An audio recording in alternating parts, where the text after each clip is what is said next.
I invite you all to join this government of service in the mission of national renewal. Our work is urgent, and we begin it today. An evening dinner, sharp political banter, and a scandal that left Westminster abuzz. When does a joke cross the line, and what happens when humour becomes a formal complaint? Stay tuned, as today we dive into the controversy surrounding Labour Party Health Secretary Wes Streeting and his remarks that have sparked a public outcry. Let's break it down. But before we continue, a quick favour. If you find this content insightful, please take a moment to like this video and subscribe to the channel. Thank you so much. At the Spectator's MP of the Year Awards, Wes Streeting took the stage, capturing the attention of the audience. He opened with a joke that many felt went too far. The punchline targeted former Transport Secretary Louise Hay, who recently resigned from Keir Starmer's team following revelations about a past fraud conviction. Back in 2013, Hay had falsely reported her work phone as stolen. While this was no secret, Starmer was aware when she joined his team. Her resignation left a lasting impression. During the awards night, Streeting joked about the bike theft problem in Westminster, urging vigilance. A picture of Hay cycling appeared on the screen behind him. Then came the punchline. In fact, I really adore Louise, and I'll call her tomorrow using one of her phones. The reaction? Awkward laughter followed by a wave of backlash. Some Labour members criticised the joke as inappropriate, with a local Labour council member filing a formal complaint against Streeting, accusing him of harassment, defamation and misconduct. Strong words for what might have seemed like harmless humour. The Labour Party insists all complaints are taken seriously, but insiders suggest this incident may not lead to significant consequences.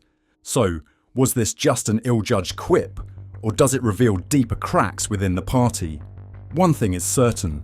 Politics and controversy go hand in hand, and humour at high levels of office is always a slippery slope. But we want to hear from you. Did Streeting's joke cross the line, or was it just harmless banter? Share your thoughts in the comments below. While Streeting faces backlash for his poorly received comments, another Labour figure, Angela Rayner, has sparked concerns about her leadership capabilities following a dismal performance during a major interview. These incidents highlight instability within the Labour Party, raising questions about its leadership's ability to handle critical issues. Rayner's live television appearance yesterday was a disaster, solidifying her reputation as completely out of her depth in politics. In an embarrassing display of ineptitude, she contradicted herself by claiming both a housing crisis and an abundance of available homes, leaving viewers questioning whether she understood her party's policies. Her failure to reconcile the basic contradiction between housing shortages and Labour's immigration forecasts not only exposed her lack of preparation, but also demonstrated a fundamental misunderstanding of key issues. This broadcast wasn't just poor, it was a complete debacle. Let's take a closer look. Do you think house prices need to come down to make things more affordable?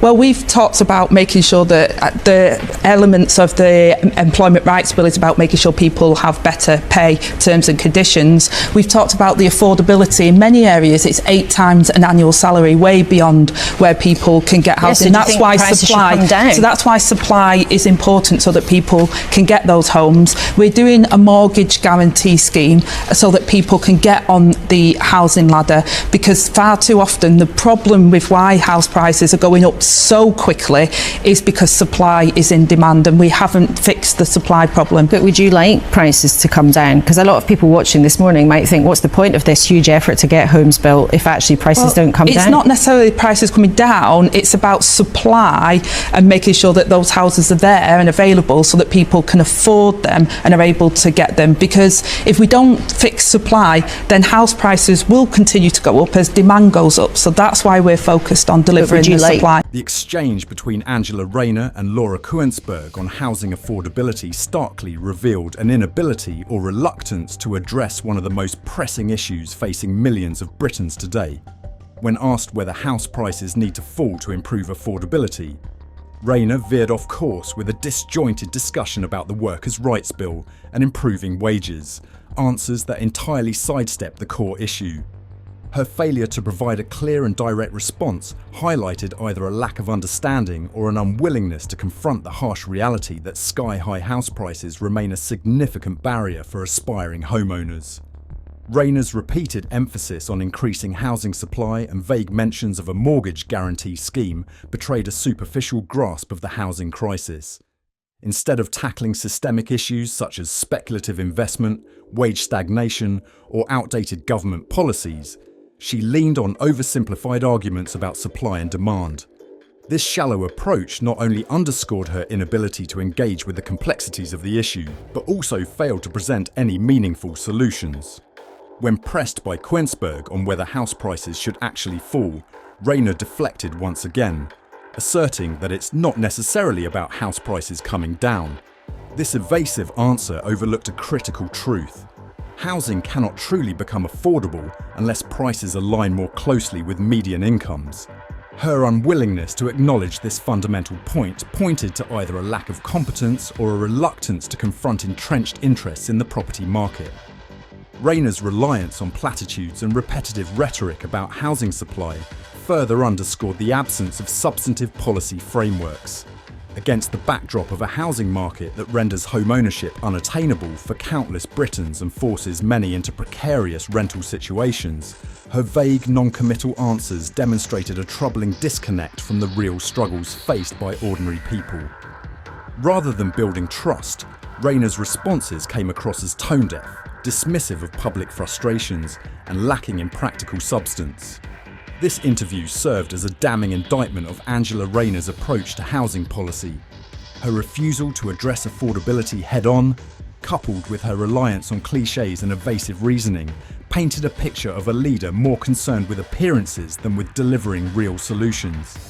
In a political climate demanding bold action and effective leadership, Rayner's lack of vision and her inability to articulate a clear strategy leave little hope for meaningful progress under her stewardship. The Deputy Prime Minister, Angela Rayner, is with us in the studio this morning. Welcome to you. What's the latest information that the government has? Can you confirm that Assad is gone?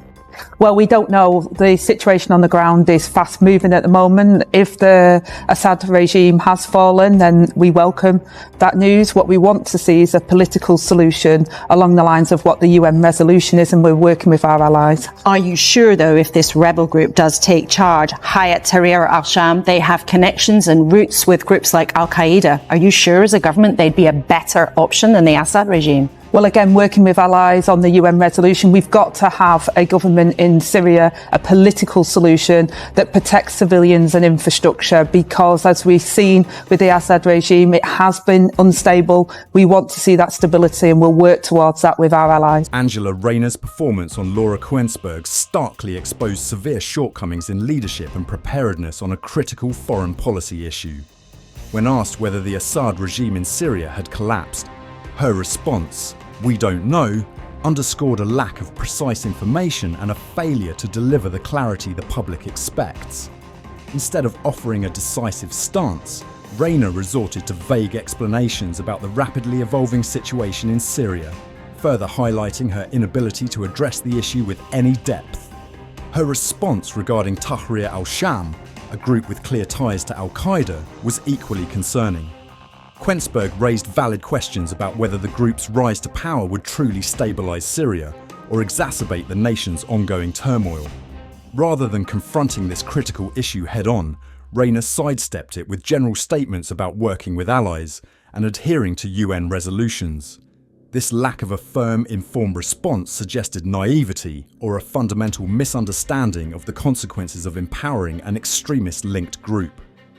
Rayner's assertion that the Assad regime was unstable further exposed her shallow grasp of Syria's complex situation.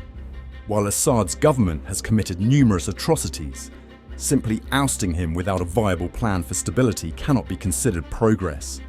Her oversimplified narrative, combined with a reliance on platitudes about stability and protecting civilians, reflected a concerning lack of depth in her understanding of international relations.